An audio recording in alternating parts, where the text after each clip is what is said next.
Howdy, y'all. It's Reese, aka Bearman Prime, on this July 23rd. Welcome back to my Read the Bible in a Year series. Thank you again for joining me. God bless you all. Card the top right hand corner for the rest of the playlist. And please hit that like button, subscribe button, and notification bell if you're enjoying the series and want to stay caught up. All right, so far we have had one instance of Jesus predicting his death, and we've also seen how his followers are starting to get a better sense of who he really is, that he's not just some prophet or just, a man sent from God. He's more than that. He is the Messiah, okay? So now today we're going to see a pretty important event during Jesus' earthly ministry. It's called the Transfiguration, and I'll explain more about that after we read. So let's go over to Luke chapter 9 today and pick it up in verse 28. About 8 days after Jesus said these things, he took Peter, John, and James and went up on a mountain to pray. While Jesus was praying, his face began to change. His clothes became shining white. Then 2 men were there talking with him. They were Moses and Elijah. They also looked bright and glorious. They were talking with Jesus about his death that would happen in Jerusalem. Peter and the others were asleep, but they woke up and saw the glory of Jesus. They also saw the 2 men who were standing with him. When Moses and Elijah were leaving, Peter said, "Master, it is good that we are here. We will put up 3 tents here, one for you, one for Moses, and one for Elijah." He did not know what he was saying. While Peter was saying these things, a cloud came all around them. Peter, John, and James were afraid when the cloud covered them. A voice came from the cloud and said, "This is my son. He is the one I have chosen. Obey him." When the voice stopped, only Jesus was there. Peter, John, and James said nothing, and for a long time after that, they told no one about what they had seen. Verse 37. The next day, Jesus, Peter, John, and James came down from the mountain. A large group of people met Jesus. A man in the group shouted to him, "Teacher, please come and look at my son. He is the only child I have. An evil spirit comes into him, and then he shouts. He loses control of himself and foams at the mouth. The evil spirit continues to hurt him and almost never leaves him. I begged your followers to make the evil spirit leave my son, but they could not do it." Jesus answered, "You people today have no faith.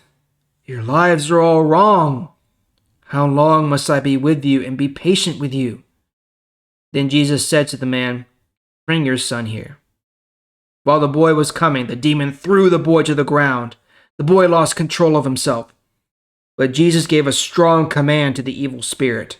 Then the boy was healed, and Jesus gave him back to his father. All the people were amazed at the great power of God. The people were still amazed about all the things Jesus did. He said to his followers, "Don't forget what I will tell you now. The Son of Man will soon be handed over to the control of other men." But the followers did not understand what he meant. The meaning was hidden from them so that they could not understand it. But they were afraid to ask Jesus about what he said. All right, so that first part we read, where he's on the mountain with Peter, James, and John, that's the transfiguration. And what that means is that when they go up on the mountain and Jesus goes, off by himself, he is transfigured or transformed into a different form, a different state. So at that point in time, Peter, James, and John could see Jesus in all of his heavenly glory.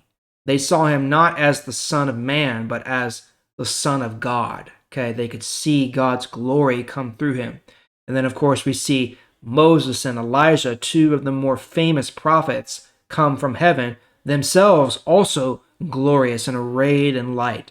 And, they're seeing these things. They're like, "What is happening, man? I don't know." But they're just like, "Look, we'll set up tents and we'll y'all stay with us. This is amazing, whatever." And then, of course, the cloud comes down, and then the voice of God reiterates that he is pleased with Jesus and what he has done, and commands us to obey him.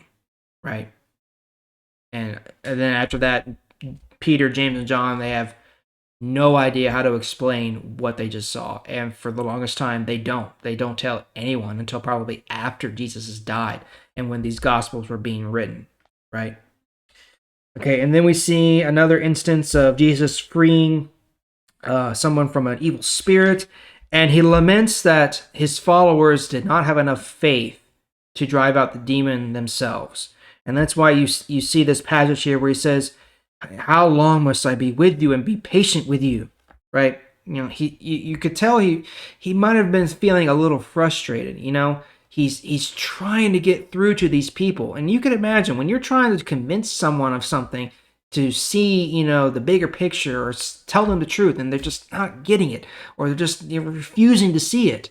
That's really frustrating, and that's probably a little bit how Jesus felt, even though he knew what was going on. Still, in that moment, he probably felt very frustrated, like, man, how long am I going to have to keep up with this? And of course, he knows how long he is, because then for the second time now, he predicts his death, where the Son of Man will be handed over to his enemies and will be killed, right?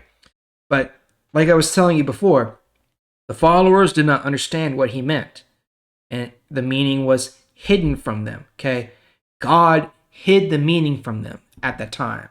They're not supposed to know at this time. Why? Who knows? It's God's plan. He's sovereign. Doesn't matter, okay? He's all powerful. He's all knowing. He's got the right idea. All we can do is just go along with it. All right?